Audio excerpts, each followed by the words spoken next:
Kita pada kesempatan hari ini tentunya paham bahwasanya bau Ramadan sudah menusuk pada kita. Dan tentunya kita pada kesempatan ini ketika kita paham bahwasanya Ramadan itu bukan hanya sekedar bulan, tetapi Ramadan itu merupakan bagian dari sebuah madrasah. Maka tentunya kita ingin mengambil persiapan. Karena sesungguhnya Ramadan tidak memilih kecuali mereka yang terpilih dengan persiapan yang maksimal. Kita pada kesempatan hari ini akan membicarakan tentang keutamaan Ramadan. Semoga nasihat ini berlaku dan ditujukan kepada kami yang menyampaikan setiap untayan kata dan berlaku setiap yang hadir pada kesempatan siang kali ini. Tentunya sebelum membicarakan Ramadan, kita paham betul Ramadan ini merupakan salah satu bulan yang memiliki keistimewaan besar. Keutamaan Ramadan, ada sebuah kata yang bagus dari seorang ulama, Syakhus Aimin. Keutamaan Ramadan itu sebagaimana keutamaan Nabi Yusuf di antara 11 saudaranya. Sebaik-baik 11 saudara Nabi Yusuf, tidak akan ada yang mampu menandingi keutamaan Nabi Yusuf ketika beliau menjadi Nabi dan Rasul.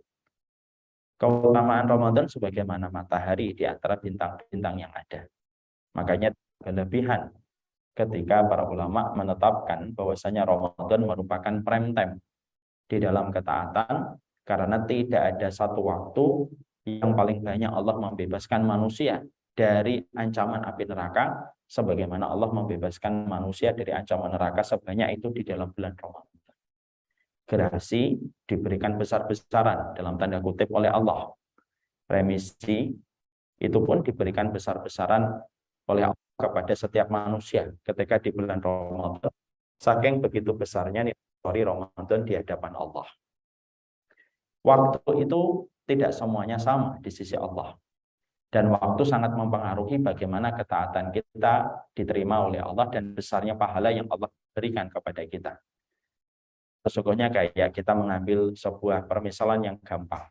Dalam 24 jam tidak setiap waktu itu sama di sisi Allah. Bapak dan ibu zikir dan istighfar ketika sebelum subuh tidak bisa sama dengan zikir dan istighfar pada waktu jam 1 siang. Tidak sama. Kita sholat 2 rakaat, sholat sunnah mutlak ataupun sholat sunnah yang lainnya sebelum subuh tidak bisa sama dengan sholat sunnah mutlak yang kita lakukan jam 2 siang. Karena apa? Karena setiap waktu sangat memiliki perbedaan satu dengan waktu yang lainnya di hadapan Allah. Bahasa TV paling lumrah untuk memberikan ini. Kita pasang iklan, OJK pasang iklan di salah satu televisi nasional. Kalau dia pasang iklannya jam 10 pagi, weekdays, mungkin harganya murah, bisa dijangkau. Tapi kalau kita memasang iklannya prime time ketika di waktu habis Isya jam 8, terutama di weekend, tentunya harga dari iklan itu sangatlah mahal. Karena kondisi dan waktu sangat mempengaruhi. Sama pula, jika kita beribadah kepada Allah pun sama. Karena sesungguhnya kita ini merupakan pedagang. Di mana kita melakukan amalan ketaatan, dan amalan ketaatan kita itu adalah produk yang kita jual. Pembelinya adalah Allah. Dan nilai tukarnya itu adalah surga. Dan tidak ada transaksi yang paling besar memberikan profit di dalam kehidupan ketaatan kita kepada Allah, kecuali profit ketika kita mendapatkan itu ketika pada transaksi yang kita lakukan di bulan Ramadan. Itulah Ramadan. Saking begitu besarnya keutamaan. Ya. Makanya sebagaimana analogi yang sederhana, Bapak bisnis tentunya setiap waktu akan terpengaruh dengan kondisi. Bisnis retail tidak sebagaimana beberapa tahun yang lalu. Bisnis properti, kayak saya dulu pernah ikut di properti tahun awal 2000-an. Luar biasa. Kita menjumpai nilai profitnya sangatlah besar dan cepat. Tapi kalau sekarang kita properti sedang dalam kondisi hancur-hancuran. Maka itulah yang menjadikan kita akhirnya paham bahwasanya di dalam transaksi ketaatan kita, bahwasanya kita di dalam melakukan ibadah itu merupakan perdagangan kita. Karena Allah sering mengibaratkan ketaatan yang dilakukan manusia itu perdagangan mereka dengan Allah di dalam banyak ayat. Maka disitulah kita paham bahwasanya tidak ada satu prime time yang paling besar dalam kehidupan kita kecuali prime time itu ada di dalam bulan Ramadan. Para ulama salaf, para ulama terdahulu mengatakan, sebenarnya prime time di dalam ketaatan kita selaku seorang hamba ketika melakukan ibadah kepada Allah itu ada 3 waktu. Yang pertama, yaitu 10 hari yang pertama di bulan Muharram. Itu memiliki keutamaan besar. Karena bulan Muharram itu bulannya Nabi Musa. Ketika Fir'aun ditenggelamkan oleh Allah di dalam lautan bersama dengan seluruh tentaranya, dan kemenangan itu tidak pernah diduga oleh Nabi Musa. Itulah Pak, kemenangan itu kalau sudah diatur sama Allah sering tidak terduga oleh logika manusia. Kapan itu ditenggelamkan oleh Allah? Fir'aun itu ditenggelamkan oleh Allah pada waktu tanggal 10 Muharram. Ini tidak mengherankan bulan Muharram disebut dengan Syahrullah, bulannya Allah. Karena bulan itulah Allah menegaskan kekuatannya yang tidak bisa dilawan oleh setiap makhluknya. Ketika Fir'aun mengaku sebagai ini yang mengaku sebagai Tuhan. Keutamaan kalau bapak dan ibu bukan ketaatan di bulan Muharram tidak sama ketika bapak dan ibu melakukan amalan di bulan Rabiul Awal, Rabiul Tsani, Dzulqa'dah, tidak sama. Dan itu identik dengan bulannya Nabi Musa. Makanya ada peristiwa melaksanakan puasa Asyura tanggal 9 dan tanggal 10. Ini prime time yang pertama. Ada prime time yang kedua, yaitu adalah di bulan Dzulhijjah, terutama 10 hari yang pertama bulan Dzulhijjah. Makanya sampai Nabi mengucapkan dan menegaskan di dalam sabda, "Ma min ayyamin ala malu sholih fiha ahabba ilallah min hadhil ayyamil asyr." Tidak ada satu hari yang paling dicintai oleh Allah ketika manusia itu beramal kecuali amal yang dilakukan pada 10 hari yang pertama di bulan Dzulhijjah. Sampai para sahabat kaget mendapatkan penjabaran dari Nabi. Lalu para sahabat nanya, "Walal jihad ya Rasulullah?" Walal jihad. Sampai jihad pun tidak mampu menandingi keutamaan mereka yang beramal pada 10 hari yang pertama di bulan Dzulhijjah. Makanya kita pada 10 hari yang pertama di bulan Dzulhijjah kita disunahkan itikaf, disunahkan tilawah, disunahkan sedekah, disunahkan puasa. Karena nilai keutamanya yang besar. Dan itu identik dengan bulannya Nabi Ibrahim dan Ismail. Karena peristiwa penyembelihan Ismail, Allah perintahkan kepada Nabi Ibrahim terjadi pada tanggal 10 Dzulhijjah. Dimulai dari rentetan peristiwa pada hari ke-7, ke-8, dan ke-9. Makanya ada puasa Arafah yang menghapuskan dosa selama 2 tahun, 1 tahun ke belakang dan ke depannya. Yang ketiga, prime time yang sangat luar biasa, memiliki keutamaan itu bulan Ramadan. Dan terutama pada 10 hari yang terakhir. Walaupun prime time yang dijelaskan para ulama terdahulu di dalam kita menanam investasi kita di hadapan Allah, itu sangat dipengaruhi dengan 3 waktu prime time ini yang dijelaskan para ulama berdasarkan dalil-dalil yang sahih. Tapi para ulama sepakat dari 3 pending yang ada prime time yang Allah jelaskan melalui penjelasan Rasulullah, maka yang paling istimewa itu adalah tetap bulan Ramadan. Karena bagaimanapun bulan Ramadan memiliki salah satu keistimewaan yang Allah titipkan kepada bulan Dzulhijjah dan bulan Muharram. Salah satu adalah sesungguhnya pada waktu bulan Ramadan Allah tutup pintu neraka, Allah buka pintu surga, Allah kerangkeng dan Allah ikat setan. Karena Allah tidak pernah melakukan itu pada bulan-bulan yang lain. Bulan Dzulhijjah memang besar keutamaan, tapi Allah tidak mengkhususkan untuk membuka pintu surga pada waktu bulan Dzulhijjah. Bulan Muharram memang betul itu bulannya Allah, tapi Allah tidak mengkhususkan untuk menutup neraka dan mengkerangkeng setan ketika di bulan Muharram. Keistimewaan surga sampai berhias. Sampai kita menjumpai neraka juga menutup, dan bagaimana setan dibelenggu oleh Allah untuk tidak bisa menampak kekuatannya maksimal ketika di bulan Ramadan. Itu menunjukkan bahwasanya keistimewaan Ramadan itu bukan keistimewaan yang bisa dicapai oleh keutamaan bulan yang lain. Makanya sampai kita merasakan betul bagaimana aroma surga itu mendarat pada kehidupan manusia ketika menjelang Ramadan. Masjid banyak bebersih. Banyak rumah-rumah, kalau dulu di kampung saya itu kalau mau Ramadan, spray dicuci, korden dicuci. Karena apa? Karena semuanya merasakan aura ketika Ramadan itu datang. Makanya sampai mereka, para ulama terdahulu yang mereka itu menjadikan surga menjadi obsesi bagi mereka, mereka itu mencium bau wanginya surga 6 bulan sebelum datangnya Ramadan. Dan ketika mereka 6 bulan sebelum datangnya Ramadan, mereka sudah minta kepada Allah, Allahumma salimni ila Ramadan, wa salim li Ramadan, wa tasallamu minni mutaqabbalan. Ya Allah, panjangkan umurku sampai di bulan Ramadan, hantarkan Ramadan kepada diriku, dan jadikan amalku diterima di bulan Ramadan. Dan doa itu dipanjatkan 6 bulan sebelum mereka mendatangi Ramadan. Saking kuatnya penciuman mereka tentang surga yang menyebar dari baunya Ramadan. Kalau kita mungkin agak beda, Pak. Kalau kita itu 2 pekan, 3 pekan baru menyadari Ramadan mau datang. Marjan sudah mulai keluar. Kongguan. Sarung gajah duduk banyak ngisi selebgram. Endorse selebgram. Maka itu tentunya berbeda dengan kita. Tapi itulah yang kita dapatkan dari nuansa ketaatan di bulan Ramadan. Makanya saking istimewanya Ramadan, sampai kita menjumpai bahwasanya aroma surga itu terasa pada kehidupan, sampai kita merasakan bahwasanya masyarakat seakan-akan menjadi pesantren non pondok yang ada di dalam kehidupan. Saking begitu maraknya kehidupan agama ketika di bulan Ramadan. Peduli tentang masalah dakwah itu ketika Ramadan, peduli tentang dakwah. Ini saya nggak nyindir ya, tapi ini fakta.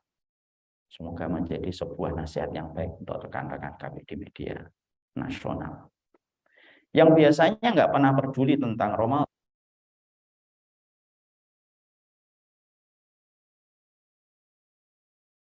Banyak orang ketika pas asalnya tidak menutup aurat, dia menutup aurat ketika pas bulan Ramadan. Sampai kita jumpai konten-konten sinetron itu berubah namanya dengan nama-nama surga. Yang biasanya nama-nama sinetron kadang-kadang ya tidak jelas dikit lah. Ganteng-ganteng serigala. Nah, dirubah ini ganteng-ganteng penghulu surga. Kalau pas Ramadan. Sampai akhirnya kita jumpai pula pada kehidupan di Ramadan. Sampai akhirnya kita dapatkan banyak orang yang asalnya tidak tilawah pas Ramadan. Alhamdulillah sekali, dan kita mengapresiasi untuk diri kita. Kita jumpai bahwasanya ada orang, mereka ketika pada waktu selain Ramadan tidak pernah membuka Quran, dia membuka Quran. Tidak pernah datang ke masjid, karena aromanya kerasa. Aromanya kerasa, dan itu tidak bisa dinafikan. Makanya sampai orang yang melakukan dan melakukan maksiat itu pun juga merasa sungkan ketika datangnya Ramadan. Makanya Masya Allah ya, sampai warteg aja kalau pas Ramadan membutuhkan hijab. Hijab kan biasanya di musola dan masjid. Warteg itu Ramadan butuh hijab. Bukan membedakan sop laki-laki dan perempuan. Untuk tirainya jendela mereka supaya yang makan tidak malu. Dan itu terjadi di Ramadan. Orang pacaran aja kalau pas Ramadan aja malu. Ayo, pacaran. Ramadan pacaran. Nah terus kapan? Yo nanti. Habis tarawih. Tapi itu akhirnya kita rasakan. Yang ketawa ini biasanya ketemu habis tarawih. Semoga diampuni dosa-dosanya. Maka kemudian disitulah akhirnya kita memahami. Itulah nuansanya Ramadan.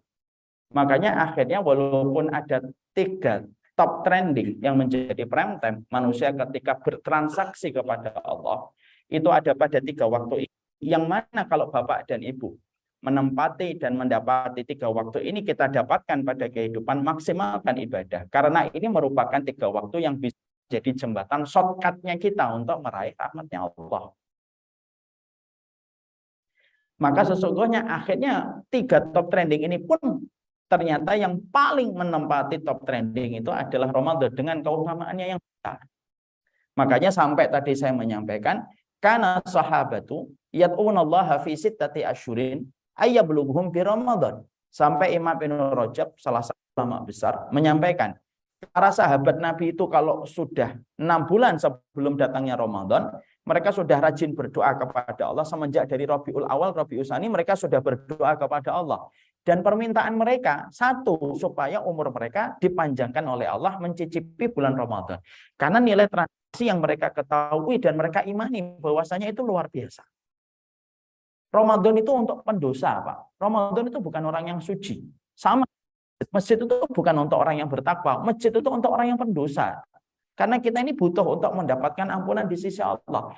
Ramadan pun sama. Ramadan itu bukan untuk kiai. Ramadan itu bukan untuk ustadz. Ramadan itu bukan untuk habaib. Ramadan dasarnya untuk para pendosa. Kayak kita. bahwasanya kita butuh satu transaksi pada satu momen waktu yang sangat Allah cintai, di mana waktu itu Allah membebaskan manusia dari belitan dan ancaman api neraka. Ramadan itu dalam negara kita yang tercinta kayak bulan Agustus, di mana di bulan Agustus Menkumham ini banyak memberikan gerasi dan memberikan remisi kepada narapidana karena nilainya bulan Agustus yang tidak bisa disamakan dengan bulan Oktober ataupun Oktober. Makanya ketika Allah sampai memberikan Ramadan bagaimana yang asalnya tertutup, karena surga ini tertutup, Pak, hari ini pun tertutup. Makanya ketika pintu surga tertutup diterangkan di dalam hadis riwayat Muslim, nah yang pertama kali mengetuk pintu surga itu adalah Rasulullah. Makanya khazin itu penjaga surga itu bertanya, "Man anta?" "Ana Muhammad, khatamul anbiya wal mursalin." Saya Muhammad, penutup para nabi dan para rasul. Baru dibuka. Ketika Nabi mengetuknya, khazinnya sembari berkata, "Ya Rasulullah, aku tidak diperbolehkan untuk membuka pintu surga sampai yang mengetuk pertama kali adalah engkau ya Rasulullah." Dibuka pintu surga, terdapat opening ceremony. Assalamun alaikum bima sabartum. Selamat ya atas kesabaran yang dulu di dunia, menahan diri dari zina, menahan diri dari haram, menahan diri dari harta yang enggak benar. Selamat atas kesabaran kalian. Dan itu menunjukkan surga itu tertutup, Pak. Tapi khusus ketika nanti terlihat hilal 9 hari lagi misalkan insya Allah, maka langsung terbuka itu. Dan akhirnya kita merasakan bagaimana udara, atmosfer, ambience dari surga itu terasa dalam kehidupan kita. Makanya akhirnya ada sebuah riwayat dari Nabi yang patut menjadi perenungan untuk saya. Perenungan untuk Bapak dan Ibu. Perenungannya apa, Ustaz?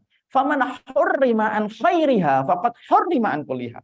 Makanya Rasulullah sampai bersabda, siapa yang diharamkan dari kebaikan Ramadan, seakan-akan dia diharamkan dari semua kebaikan-kebaikan itu di luar bulan Ramadan.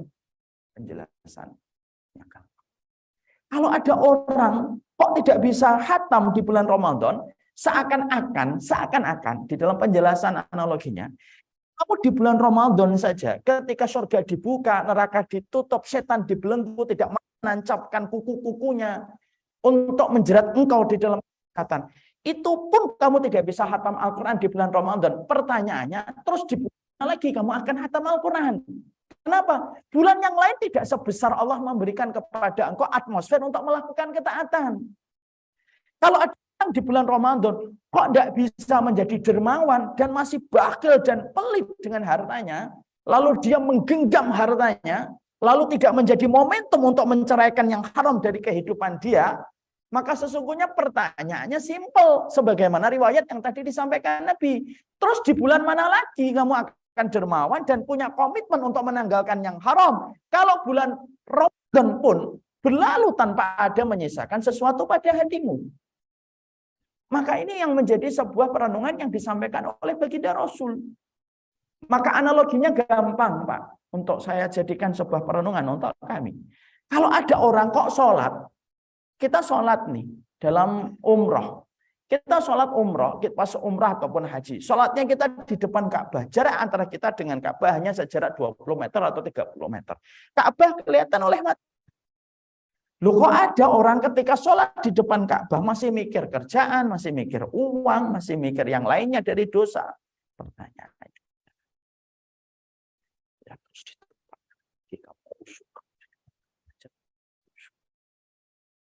hidup itu kan banyak merenung.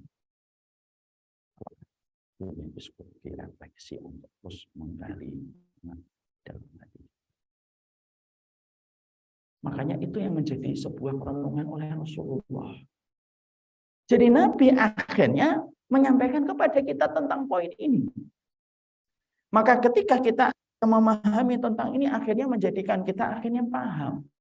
Berarti Ramadan itu betul-betul luar biasa. Dengan sebuah perkara yang besar. Tidak ada pemutihan paling besar kecuali pemutihan yang Allah berikan pada waktu bulan Ramadan. Tidak ada yang paling besar yang Allah janjikan kepada manusia kecuali adalah di bulan Ramadan. Dan itulah yang menjadikan kita paham. Di sisi yang lain, Ramadan itu juga bisa memberikan kepada kita sesuatu yang menakutkan. Apa yang menakutkan dari Ramadan itu? Siapapun yang tidak mempersiapkan terbaik pada Ramadan, bukan hanya mereka tidak mendapatkan pahala puasa, tapi bisa mendapatkan sesuatu dari status yang paling mengerikan, yaitu status kecelakaan di hadapan Allah. Nabi itu, Pak dan Ibu, beliau pernah masuk ke Masjid Nabawi, lalu langsung depan. Dulu mimbar Nabi nggak kayak gini. Mimbar Nabi ada undak-undakannya, ada undak-undakan 1, 2, 3, lalu duduk. Kakinya Nabi berpijak pada undakan yang ketiga. Nabi masuk ke Masjid Nabawi. Pada saat itu masih sederhana sekali. Para sahabat ada di kanan kiri. Lalu Nabi naik, dan ketika setiap naik anak tangga, Nabi mengatakan amin. Dalam posisi sebagai seseorang yang betul-betul mengaminkan sebuah doa. Naik lagi kaki beliau yang Allah sucikan ke anak tangga yang kedua. Nabi mengatakan lagi amin. Lalu naik ke anak tangga yang ketiga, Nabi mengatakan amin. Lalu beliau duduk. Para sahabat yang pada saat itu ada di Masjid Nabawi, mereka bingung. Kok Nabi tidak ada suara yang berdoa, kok Nabi mengaminkan? Lalu akhirnya mereka tanya sama Nabi, ya Rasulullah, apa yang kau aminkan ya Rasulullah? Ya. Itu kalau para sahabat, yang kalau orang sekarang mungkin mikirnya, wah mistik ini masjidnya ini, kok tiba-tiba amin. Maka akhirnya Rasulullah menjawab, yang aku aminkan doanya malaikat Jibril. Bapak dan Ibu paham kan, malaikat Jibril. Malaikat yang paling mulia di atas langit. Yang mengaminkan manusia paling mulia dalam kehidupan manusia. Berarti doanya ini luar biasa. Lalu Nabi mengatakan, aku aminkan ketika malaikat Jibril menetapkan kecelakaan pada 3 orang. Lalu para sahabat nanya, ya Rasulullah, siapa yang didoakan celaka oleh malaikat sampai engkau mengaminkan? Nih Pak, mari kita menempatkan diri kita menjadi objek dari riwayat ini. Nabi mengatakan pertama, malaikat berdoa, man adraka abawayhi indal kibari lam yadkhulil jannah. Celaka betul umatmu wahai Muhammad. Kalau ada di antara umatmu jadi anak, lalu diberikan kesempatan sama Allah menjumpai bapak ibunya ketika tua, sepuh, yang sebenarnya di balik punggung dari orang tua sepuh itu pintu tengahnya. Kok bisa-bisanya anaknya itu tidak bisa masuk surga? Padahal highway untuk menuju kepada surga lagi dibuka gede-gedean. Jadi penjelasan dari doanya malaikat Jibril yang pertama adalah begini. Bapak dan Ibu, tidak ada kesabaran paling tinggi dalam ketaatan kecuali sabar menghadapi orang tua. Tapi kesabaran paling tinggi menghadapi orang tua sebanding dengan itu tengahnya surga. Makanya akhirnya malaikat Jibril seakan-akan begini dalam tanda kutip. Malaikat heran. Kok bisa diberikan kesempatan mendapati, menjumpai orang tuanya sepuh, tapi tidak bisa masuk surga. Itu celaka banget itu. Maka pada saat itu Rasulullah menyatakan persetujuan dengan isi redaksi doanya malaikat Jibril. Dan amin. Lalu yang kedua apa ya Rasulullah? Yang kedua adalah malaikat Jibril berdoa, raghima'an man dakhala alaihi ramadan, summa in salakha falam yughfar lahu. Yang kedua itu adalah orang yang mereka memasuki Ramadan sampai Ramadan itu selesai. Lu kok bisa-bisanya dia tidak diampuni oleh Allah? Lu itu ngapain aja dia ketika Ramadan? Berarti orang itu tuh sudah betul-betul celaka banget. Berarti dia jauh dari ridhonya Allah dan rahmatnya. Kok sampai ketika di bulan Ramadan, semua yang dia butuhkan untuk melakukan energi ketaatan itu dihadirkan oleh Allah. Loh kok bisa? Dia nggak bisa diampuni oleh Allah itu kok bisa? Malaikat Jibril itu heran. Menyatakan dalam bentuk raghima'an. Itu idiom untuk menyebut kata celaka. Dan Nabi menyatakan persetujuan dengan mengatakan amin. Dan yang ketiga, kata malaikat Jibril, mandukir ta'indahu falam yusolli alaik. Yang disebutkan namamu wahai Muhammad sallallahu alaihi wasallam, dia tidak bersalawat kepada dirimu. maka itu celaka. Yang kita jadikan spotlight itu nomor 2, Pak. Ternyata Ramadan itu bukan hanya menjanjikan kepada kita tentang surga, bukan hanya menjanjikan kita tentang berbagai macam keutamaan, tapi satu yang harus kita pahami tentang Ramadan, di satu sisi Ramadan itu menjanjikan kepada kita tentang satu perkara yang kita khawatirkan, kecelakaan. Makanya dengan kita merenungkan apa yang disepakati antara malaikat Jibril dengan Rasulullah, maka akhirnya disitulah kita ini khawatir. Karena kita kan boleh khawatir terhadap diri kita. Setiap orang mukmin, kata Ali bin Abi Thalib, kalau dia itu memiliki sifat penduduk surga itu selalu curiga sama diri sendiri. Maka kita curiga sama diri kita sendiri. Jangan-jangan beberapa Ramadan yang kita lewati, kita ini celaka. Kemudian Ramadan berikutnya kita celaka. Kemudian bisa orang yang mengulang kecelakaan lagi di dalam Ramadan itu ketika tidak melakukan apa yang harusnya dia lakukan di dalam bulan Ramadan. Itu yang menjadi rasa kekhawatiran yang muncul pada perjalanan kita menjelang Ramadan. Makanya akhirnya kita jumpai inilah yang menjadi rasa kekhawatiran. Makanya akhirnya disitulah kita paham. Untuk memantapkan keimanan kita supaya kita mampu menjemput keberkahan pada Ramadan itu tentunya ada banyak perkara yang harus kita lakukan. Memenangkan lari maraton 42 km nggak mungkin akan dimenangkan kalau orang tidak belajar secara step by step sampai dia memenangkan lari maraton 42 kilo. Dia harus latihan 5 kilo pertama, naik 10 kilo, 10 kilo pertama, naik 15 kilo pertama, sampai akhirnya 42 km. Kalaulah urusan maraton saja, ternyata kita sepakat tidak mungkin ada orang yang memenangkan trofi maraton 42 kilo. Kalau dia tidak belajar step dengan step yang dia lewati dengan proses yang panjang, maka sesungguhnya Ramadan pun sama. Dan kita khawatir kalau Ramadan hanya kita anggap sebagai bagian dari rutinitas. Sudahlah Ramadan. Ketika Ramadan yang kita bayangkan bukan menjemput ampunan Allah, yang kita bayangkan adalah uang yang berputarnya cepat ketika Ramadan. Hal-hal sifatnya duniawi yang lebih mendominasi pikiran kita daripada kita menjemput ampunan dari sisi Allah. Itu yang menjadi rasa khawatir kita. Makanya akhirnya para ulama lalu menerangkan kepada kita, manusia itu dalam pusaran Ramadan itu terbagi menjadi beberapa kelompok. Yang pertama, ada manusia yang biasa banget ketika mempersiapkan Ramadan. Artinya senang juga enggak, gembira juga enggak, biasa aja standar. Mempersiapkan ilmu juga enggak. Ya apa? Ya Ramadan selalu dilewati tanpa ilmu, Pak. Kan sedih. Masuk ke UJK aja harus sekolah S1 kok. Masa mau masuk ke surga kita enggak butuh ilmu? Ada yang kebalik dengan mindset kita. Makanya maaf, kadang-kadang banyak pertanyaan-pertanyaan Ramadan itu terus berulang. Kenapa? Kadang-kadang kondisi kita sebelum melakukan ibadah itu tanpa ilmu. Padahal surga itu identik dengan ilmu, sebagaimana ikan identik dengan air. Pertanyaannya tuh biasa sama, Pak. Boleh nggak Ustadz ketika Ramadan menelan ludah? Itu sering terus. Ya boleh lah, yang nggak boleh itu ludah kita disimpan setengah jam baru diteguh, itu nggak boleh. Boleh nggak kita berhenti pas Ramadan?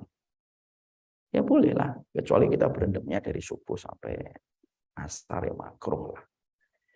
Tapi kadang-kadang itu kalau memang belum paham, tidak apa-apa. Tapi kalau pertanyaan-pertanyaan basic itu hanya karena kita lalai dan kita tidak pernah peduli mempelajari ilmunya, kan fatal, Pak. Kita akan mempersiapkan laporan akhir tahun aja. Saya tahu, mesti pegawai OJK ini pasti kalau luar biasa laporan akhir tahun itu menyita waktu dan energi, konsentrasi. Lalu segala teori ekonomi yang terbaru harus betul-betul bisa diterapkan. Apa kalau sistemnya bertambah? Loh, harusnya pula ketika kita menyambut Ramadan bukan hanya persiapan kegembiraan, tapi ilmu juga harus dipersiapkan. Karena apa? Ramadan tanpa ilmu itu sebagaimana soto tanpa kuah. Ada yang hilang. Makanya ada orang yang terkadang ketika Ramadan 30 hari berbuka puasa, dia tidak pernah doa. Padahal, maaf ya, salah satu waktu mustajab di bulan Ramadan. Ramadan sudah mustajab, ada lagi waktu yang mustajab ketika Ramadan. Ketika berbuka, sebelum berbuka itu ketika berbuka minum, kemudian kita disunahkan makan kurma ganjil. 1,399 kuah. Setelah itu jangan langsung sholat. Doa. Makanya Nabi mengatakan, salasu da'awatin mustajabat la turaddu fihin. Ada 3 macam doa yang tidak pernah tertolak. Doanya musafir, dakwatul musafir. Yang kedua, da'watul madlum, doanya orang yang terzalimi. Yang ketiga, doanya orang ketika berbuka puasa. Apalagi kalau pas tiga-tiganya ketemu. Pas safar, didolimi, pas Ramadan. Nah itu Masya Allah. Pernah kayak gitu, nitip doa Pak. Maka kalau tidak ngerti ilmunya, akhirnya 30 hari sudah. Ya nggak pernah berdoa sama sekali. Sahur, nonton sesuatu yang tidak ada manfaatnya, tidak pernah istighfar. Karena pada waktu sebelum Ramadan kita akan dijejali dengan berbagai macam konten-konten untuk menarik perhatian kita. Yang jujur, sifat dari tontonan itu tidak menambah kedekatan kita sama Allah. Maka Masya Allah ada tipe yang pertama. Tipe orang yang mereka ketika pas Ramadan ya biasa-biasa aja. Bahagia juga enggak, senang juga enggak. Kalau ditanya senang enggak datangnya Ramadan, ya biasa. Emang kamu ngarepin apa kalau saya menatapi Ramadan? Orang kayak gini, tentunya kita tidak boleh merasa lebih baik, tapi kita berhak untuk mempelajari dengan ilmunya. Kalau ada orang semacam ini, kata para ulama, kalau ada manusia kok enggak senang dengan datangnya Ramadan, yang salah bukan Ramadannya, yang salah adalah dia telah berbuat apa selama 1 tahun sampai datangnya Ramadan tidak bisa menggembirakan hatinya. Itu kata para ulama. Jauh agak simpel, sederhana, langsung manjil pada hati kita untuk. Ada yang kedua, Pak. Ramadan itu ada yang menjadi alumni Ramadan itu ketika senang, tapi senangnya Ramadan itu hanya bertahan pada 5 hari, 10 hari yang pertama, meroket. Hari pertama, hari kedua, Masya Allah. Hari pertama baca 5 juz, Pak. Hari pertama. Lalu itu satu jatuh. Sudah membayangkan kapan yang bisa dapat tiket yang apa dapat ya. Sudah mulai membayangkan kue kering yang mana yang dapat diskon kemarin. Kelewatan historinya untuk di-save. Lalu akhirnya hilang, Pak. Sudah berpikir kapan hilal muncul. Itu yang kedua, Pak. Naik, lalu turun. Walaupun bagaimanapun ini lebih baik daripada yang pertama. Tapi kan beribadah kan bukan hanya sekedar lebih baik. Ada alumni yang ketiga. Alumni yang ketiga itu peserta Ramadan itu naik pada 5 hari pertama atau 10 hari yang pertama. Setelah itu turun. Naik lagi, Pak, pada 10 hari yang terakhir. Tapi hanya pada malam-malam ganjil. Malam ganjil kelihatan. Malam genap hilang, Pak, yang muncul di malam ganjil. Ini kata para ulama loh, nyindir. Insya Allah di sini tidak ada lah. Di sono yang ya jarak 3 meter dari sini. Yang ternyata ketika waktu malam ganjil muncul, tapi ketika pas malam genap hilang, Pak. Nyindir saya, nyindir kita semuanya kan. Padahal para ulama memberikan sebuah yang sangat indah. Tuhan yang kamu sembah di malam ganjil itu sama dengan Tuhan yang kamu sembah di malam genap. Kata para ulama, saya ketika membaca tertawa betul. Masya Allah ya. Tapi itu yang ketiga. Yang keempat, yaitu adalah mereka yang ketika pada waktu Ramadan 10 hari pertama naik semangat. Tapi semangat itu naik kembali pada 10 hari yang kedua ketika dia menyadari, lo tinggal 20 hari. Dinaikkan itu. Bagaimana perputaran energinya ketika pada 10 hari yang kedua, kata para ulama. Ketika tinggal 10 hari yang terakhir, maka semangat mereka pada 10 hari yang terakhir jauh lebih besar daripada semangat yang mereka lewati pada 20 hari yang pertama. Nah, ini Ramadan yang betul-betul dicari. Inilah pemilik Ramadan sesungguhnya, kata para ulama. Makanya akhirnya kita menjumpai Nabi SAW itu memiliki sifat yang ketiga. Nabi itu semangat ketika Ramadan dan bergembira dengan datangnya Ramadan. 10 hari yang pertama semangat, 10 hari yang kedua lebih semangat, 10 hari yang ketiga jauh lebih semangat daripada 20 hari yang pertama. Maka sampai Ibunda Aisyah memberikan testimoni. Testimoninya apa?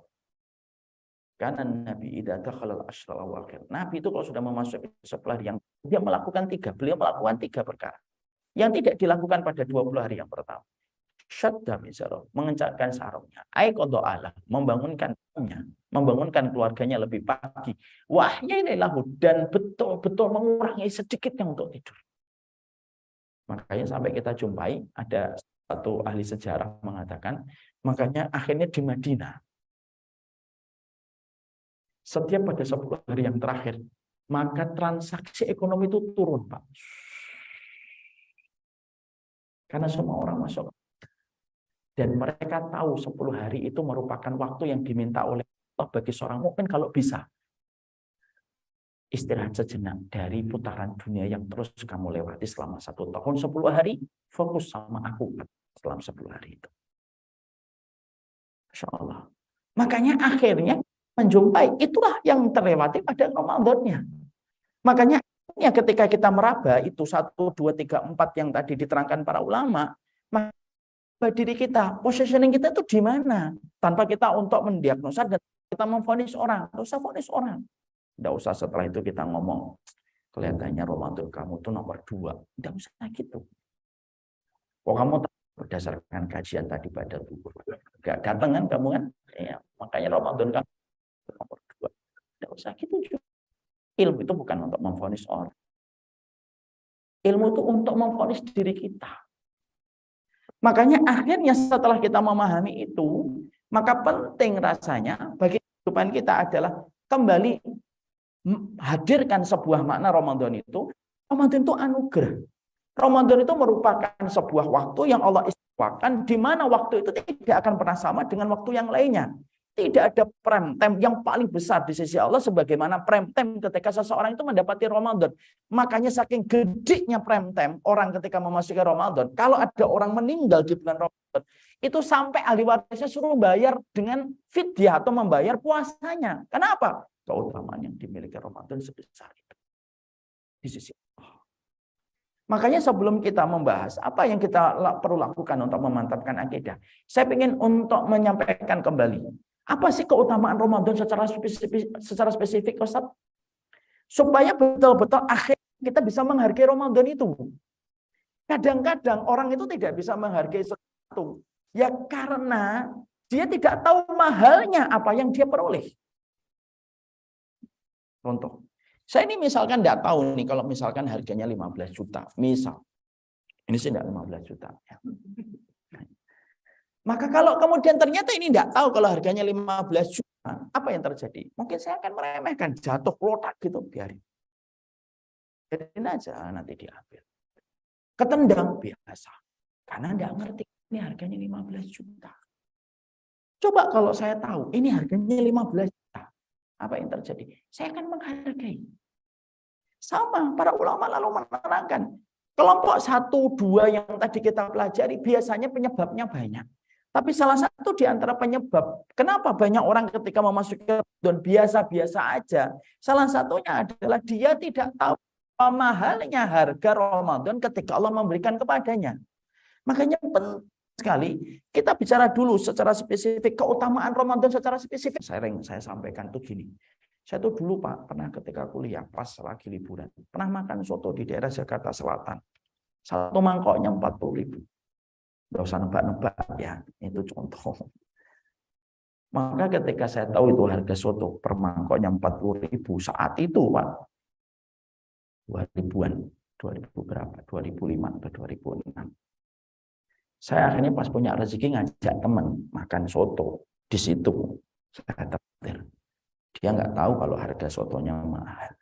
Pas cepat gitu, saya bercanda. Makanya jangan cepat-cepat. Loh, kenapa? Ini 40.000. Satu suapnya ini 500.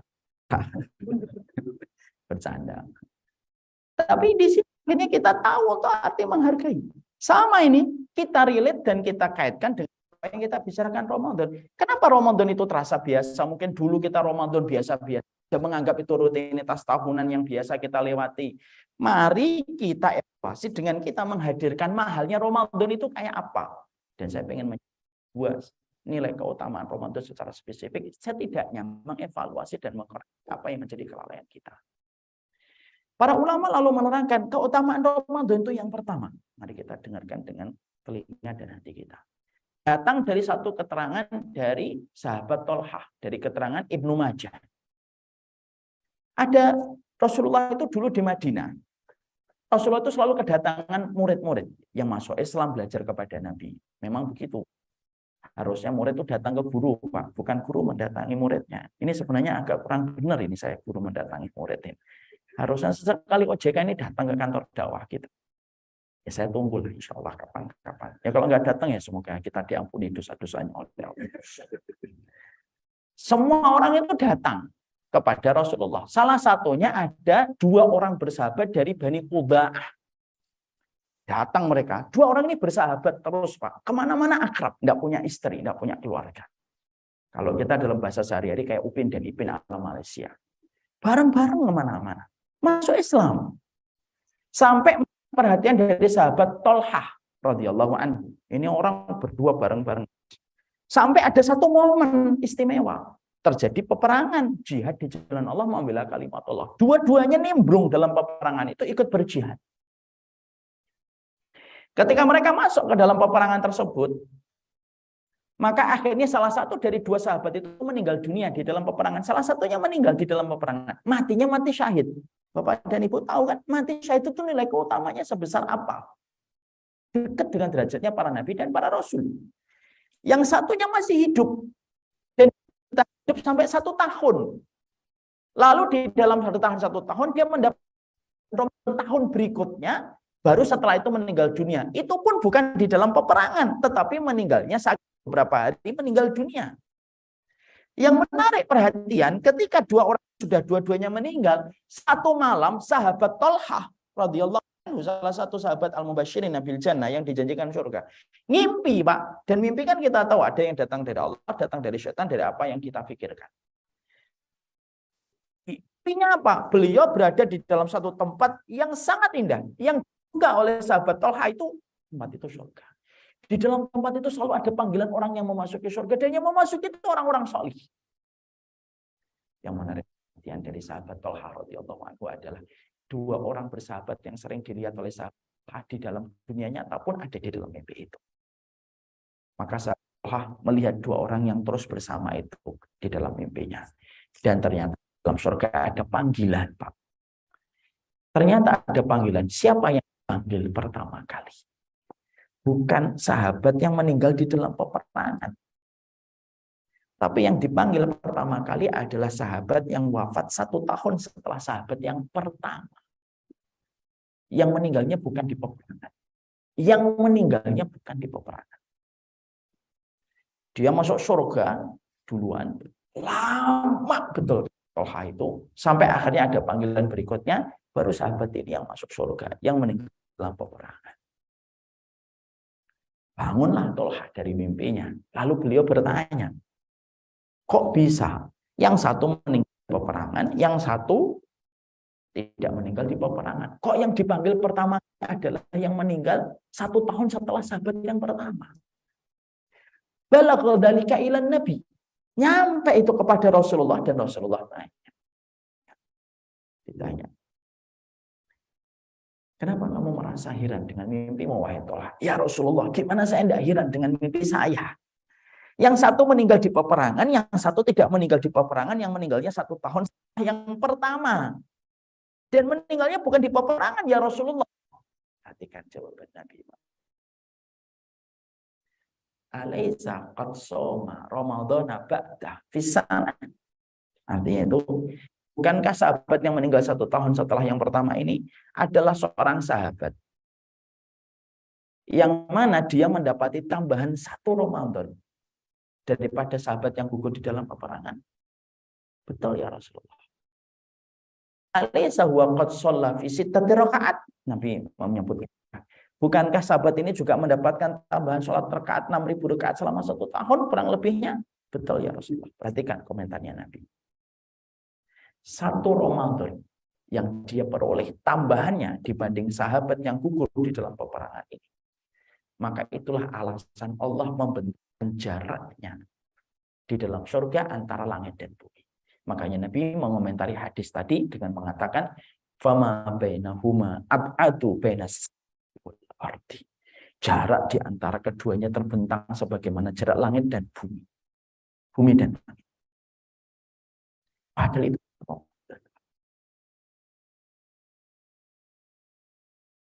kenapa nilai Ramadan kok nggak sedapat ini ketika kita rasakan nilai materialisme yang mengepung kita.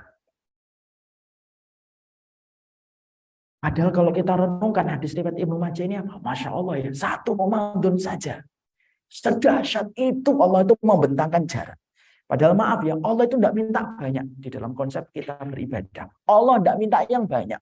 Allah minta yang berkualitas.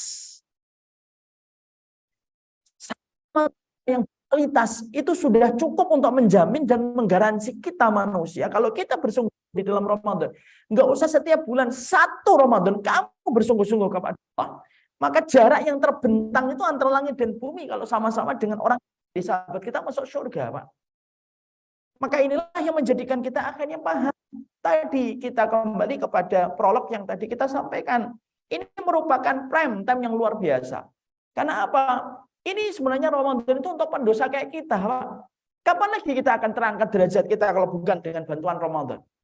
Kalau Ramadan tidak bisa membackup kita untuk melakukan ketaatan, terus di bulan mana lagi kita bisa mengharapkan backupan untuk kita melakukan ketaatan?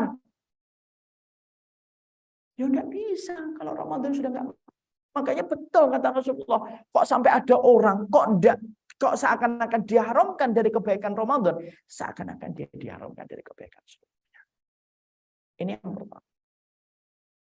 Yang kedua, keutamaan secara spesifik untuk nanti kita renungkan, kita bawa pulang dan menjadi oleh-oleh untuk kita sampaikan pada keluarga kita. Yang terakhir, ya ketika kita mendapati perkataan dari Ibnu Qudamah. Ibnu Qudamah itu menerangkan kepada kita salah satu a'mali la tuzanu bihil mizan. Ada 3 amal yang sangat gede keutamanya di sisi Allah. Saking gedenya keutamaan 3 amal itu, ketika 3 amal itu ditimbang di dalam mizannya Allah, hampir-hampir mizan itu jebol untuk menanggungnya dan memikulnya. Padahal kita paham ya Pak, mizan itu dunia dan seisinya ditaruh timbangannya Allah, terasa kecil kayak setetes debu di antara daratan pasir. Saking gedenya mizan. Tapi ternyata Ibnu Qudamah menerangkan ada 3 amal yang ketika ditaruh di dalam timbangan mizannya Allah itu hampir jebol timbangan itu. 3 amal itu apa? 1, sabar tanpa tepi. Sabar tanpa tepi dan tanpa syarat. Makanya Allah menerangkan nama yuwaffas sabiruna ajruhum bighairi hisab. Pahalanya orang sabar itu tidak ada batasannya. Yang kedua, memaafkan. Faman afa wa aslaha fa ajruhu 'ala Allah. Siapapun yang memaafkan orang yang mendolimi dan berbuat baik, pahalanya nanti Allah balas. Makanya hati kita terlalu berharga kalau menyimpan satu nama lalu benci di sepanjang kisah kehidupan. Yang ketiga, orang yang beramal di bulan Ramadan. Saking gedenya sampai Allah mengatakan di dalam hadis qudsi itu apa? Wasaumuli wa ana azizi bihi. Untukku dan akulah yang menggantinya. Dan Allah tidak pernah menerangkan berapa kali Allah melipat gandakan setiap amal yang dilakukan dan dikerjakan manusia ketika di bulan Ramadan. Makanya maaf kalau kita membaca Al-Quran hari ini hurufnya 10 kebaikan. Dan Allah di dalam memberikan motivasi kepada manusia beramal, Allah itu selalu menerangkan detail Pak balasannya Pak. Jadi kalau ada amal yang tidak diterangkan oleh Allah, berapa kali Allah melipat gandakan, amalan itu istimewa. Dan itu ada pada 3 tadi. Makanya pas kita Ramadan, bukan Ramadan, satu hurufnya 10 kebaikan. Pas Ramadan, dilipat gandakan dengan kelipatan. Kita zikir pagi sebagaimana membebaskan 4 budak, kata Rasul, kata Ibnu Umar. Itu terjadi sebelum Ramadan. Kalau pas Ramadan, dilipat gandakan oleh Allah dengan kelipatan hanya Allah yang tahu. Kita sholat syuruk, man sholal ghadati fi jama'atin summa qa'ada yadhkurullaha hatta tatla fihi syamsu summa rak'ataini kutiba lahu ka'ujri umrah. Siapapun yang sholat subuh berjamaah lalu berzikir sampai terbitnya matahari, dia sholat 2 rakaat sebagaimana pahala umrah. Itu sebelum Ramadan. Kalau pas Ramadan, dilipat gandakan oleh Allah dengan kelipatan yang jauh lebih besar. Kelipatannya berapa Ustaz? 1.000? Tidak tahu. 2.000? Tidak tahu. 4.000? Tidak tahu. Hanya Allah yang tahu. Dan Bapak tahu nggak psikologi? Ya. Psikologi hadiah itu apa? Semakin gede, semakin dirahasiakan. Hadiah itu kalau suami istri pengen ngasih hadiah, hadiahnya murah. Enggak mungkin dirahasiakan. Hadiahnya apa, Mas? Makan padang, makan padang. Kenapa kok diceritakan dan dibocorkan? Ya karena walaupun dirahasiakan juga tidak jadi surprise. Makan padang, alah, Bibi makan padang, surprise. Tiap hari kan kita makan padang. Tapi kalau ada seorang suami pengen ngasih hadiah kepada istrinya, hadiahnya mahal, contohnya mungkin apartemen, mungkin di daerah Menteng, daerah Pondok Indah, kira langsung nggak diceritakan hadiah itu kepada istrinya? Enggak lah. Ini apa, Bi? Nanti tunggu hari hanya. Sudah harinya, tinggal ngasih kunci apartemen aja banyak syarat. Udah hari apa hadiahnya? Yuk tutup mata dulu. Itu mundur dari 5.000. Kenapa kok hadiahnya sampai dijadikan surprise? Karena mahal. Makanya Syekh Utsaimin mengatakan, kenapa Allah merahasiakan kita di dalam beramal di bulan-bulan Ramadan? Karena kecilnya pahala yang menanti bagi mereka yang beramal di dalam bulan Ramadan. Li'adzamil jazaa, Allah rahasiakan supaya menjanjikan kepada kita pahala yang sangat besar ketika. Dan ingat loh Pak, Ibu, puasa itu dipati oleh Allah dalam hadis qudsi dengan kata wasauli, puasa itu untukku. Salat, Allah tidak pernah menisbatkan kepada dirinya. Sedekah, Allah tidak pernah mengatakan wasadaqatuli. Ketika Allah mengatakan haji, Allah tidak mengatakan wal hajju wal umratu li. Enggak. Tapi khusus puasa dinisbatkan langsung kepada Allah wasauli. Ada penjelasan yang bagus. Kenapa Allah itu menisbatkan puasa kepada dirinya tanpa menisbatkan amalan yang lain kepada dirinya, Pak? Karena orang, Pak, puasa. Kalau bukan karena merasakan kehadiran Allah, tidak mungkin puasa. Makanya sampai akhirnya kita sering dapat itu kasus yang menarik untuk kita cermati. Ada orang puasa, tidak pernah sholat. Tapi 30 hari lunas. Tapi sholat tidak bisa. Padahal kalau dipikir-pikir kan lebih ringan sholat daripada puasa. Karena orang itu betul, kalau bukan karena merasakan kehadiran Allah itu tidak bisa puasa. Contoh Pak, nanti pas Ramadan, siang-siang panas terik di luar. Bapak wudhu di pojok situ tadi. Kumur-kumur Pak. Jarak antara tenggorokan dan mulut kita hanya sejarak 2 inci. Terus kita sembari kumur-kumur kita teguk 2 teguk gitu. Cegluk. Setelah itu kita bilang, wah panas banget ya hari ini. Ada yang tahu? Tidak ada yang tahu, Pak. Tapi kenapa kita walaupun berkumur-kumur jarak antara kita dengan air tinggal 2 inci kita nggak minum? Ya karena kita ngerasain kehadiran Allah. Kenapa kalau kita di kamar mandi itu untuk di kamar mandi kita bisa untuk melakukan apa yang kita mau tanpa ada CCTV yang memperhatikan, tapi tetap kita tidak mau membatalkan walaupun tidak ada yang lihat. Karena ketika bisa merasakan kehadiran Allah secara langsung. Dan itu yang menjadikan Ramadan istimewa. Makanya sampai diterangkan oleh beberapa ulama lagi, amalan lain Pak, amalan sholat, amalan puasa, itu bisa gugur dengan membayar kezaliman manusia kepada orang lain. Kan pasti sering mendengar ada Ustaz, tahukah kamu orang yang bangkrut, orang yang beramal tapi banyak zalim.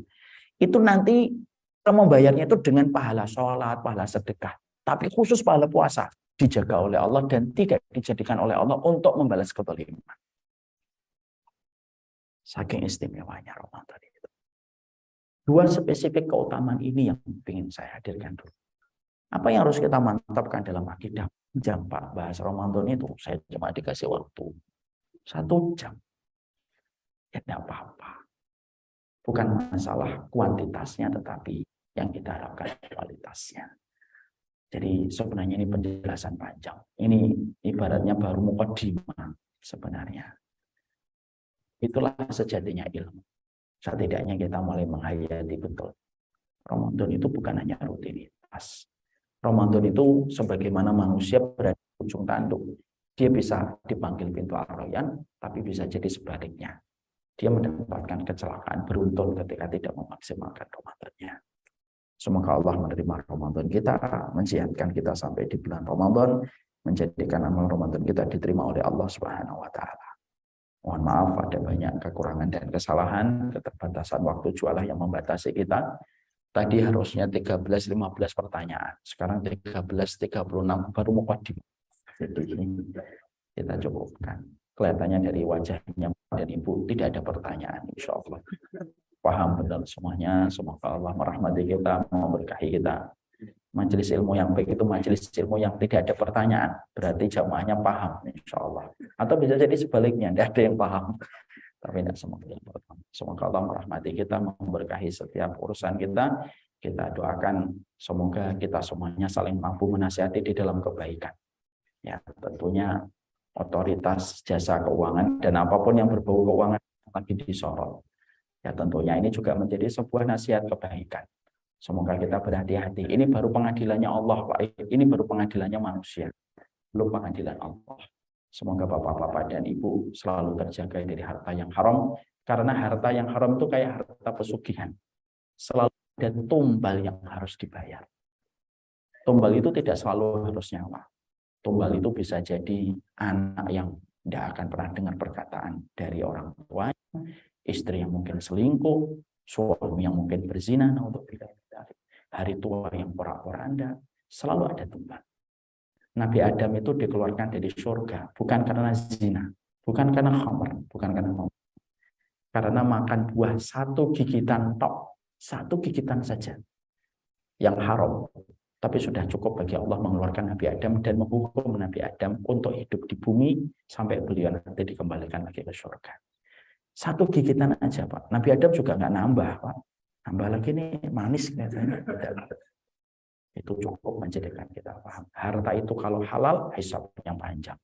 Kalau haram, adabnya pedih. Kalau bapak-bapak menjalankan amanah luar biasa, yang merasakan dampaknya orang banyak, dan sebesar dampak kemaslahatan yang dirasakan, sebesar itu pahalanya bapak. Tapi kalau ini bocor, dampak yang dirasakan banyak orang di kampung-kampung yang tidak mendapatkan haknya. Dan itu bisa menjadi dosa yang sangat besar di pengadilan Allah yang sangat detail. Saya berdoa secara khusus semoga Allah memberikan penjelasan kebaikan. Setidaknya kita bermula dari kekuatan masjid. Saya tadi mengharapkan mungkin banyak karyawan yang ngaji supaya nasihat ini bisa nyampe. Tapi qadarullah tidak apa-apa, Pak. Allah itu tidak selalu melihat yang banyak. Tapi semoga yang bermula dari sini adalah orang-orang yang saling menjaga dan saling memberi nasihat. Ini yang dapat saya sampaikan. Semoga Allah merahmati kita. Ini merupakan kaidah guru mendatangi murid. Nanti saya tunggu kapan murid mendatangi gurunya. Semoga disegerakan, Pak. Nanti kapan-kapan datang ke tempat kami, paham tempat gurunya apa, aulanya yang gimana, tempat dakwahnya kayak apa. Moga-moga kita tidak hanya tercipta hubungan terlalu normatif. Saya tuh kadang-kadang maaf ya, Pak. Kadang-kadang mengurangi jadwal di kantor. Karena terkadang hubungannya terlalu normatif gitu. Yang ketemu datang nyampaikan kajian pulang. Saya nggak ngerti tentang karyawan tidak mengerti program-program dakwah yang kita miliki. Itulah yang menjadikan selalu saya berdoa. Semoga hubungan itu adalah hubungan kekeluargaan. Kita merindukan suasana pesantren walaupun kita tidak berada di balik tembok-tembok pesantren. Yang kita butuhkan itu guru yang memahami persoalan murid dan murid yang memahami program. Dan ini ternyata susah, tidak gampang. Saya sharing di sini sebagai sebuah informasi. Semoga perjumpaan kita tidak hanya tercipta sebagai perjumpaan formatif atau normatif. Ya sudahlah, ketemu, sudah ngisi, daya pulang, sudah. Ini yang kita khawatirkan. Saya tutup dengan sebuah kisah nyata, Bang. Saya ini pernah punya satu murid yang ternyata punya masalah besar. Karena kondisi saat itu sebelum pandemi saya itu tiap hari kajian. Menjadikan saya tidak tahu masalah. Pernah sampai beliau hampir mati bunuh diri. Nah, itulah yang merasa saya berpikir panjang. Dakwah itu sekarang kelihatannya terlalu normatif. Semoga satu waktu siapapun yang ngajar di OJK memiliki keterikatan. Kadang-kadang satu-saatnya siapapun yang rutin di sini dikumpulkan bersama dengan jamaah. Supaya majelis taklim yang diadakan di kantor bukan hanya sekedar acara kantor dan agenda daripada tidak ada pengajian. Ilmu itu petunjuk. Dan ilmu merupakan salah satu pembebas kita dari blind spot. Ronaldo aja butuh latihan, Pak. Maksud kita beragama tidak butuh pelatih. Ronaldo aja nggak pernah sombong.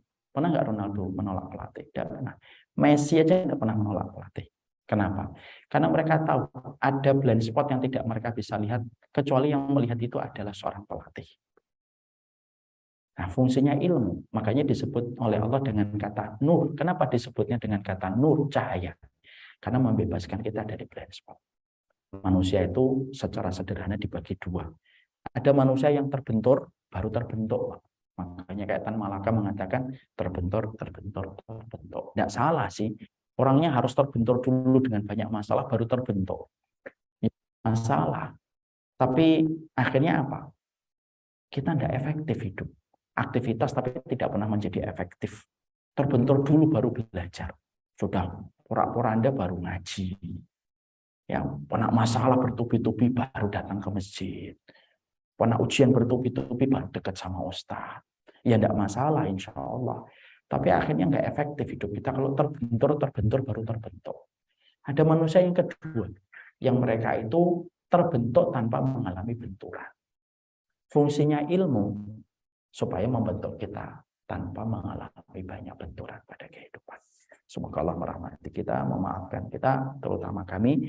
Kalau ada kata-kata yang kurang berkenan, saya mohon maaf sebesar-besarnya. Semoga Allah selalu mengumpulkan dalam hubungan yang baik, supaya kita menjadi keluarga di antara keramaian umat. Tidak hanya bertemu taklim, hanya sekedar urusan normatif, daripada tidak ada kegiatan. Semoga Allah menghindarkan kita dari sikap-sikap yang melalaikan. Wassalamualaikum ala nabiyina Muhammad walhamdulillahirabbil alamin. Subhanaka Allahumma wa bihamdika asyhadu an la ilaha illa anta astaghfiruka wa atubu ilaik. Assalamualaikum warahmatullahi wabarakatuh.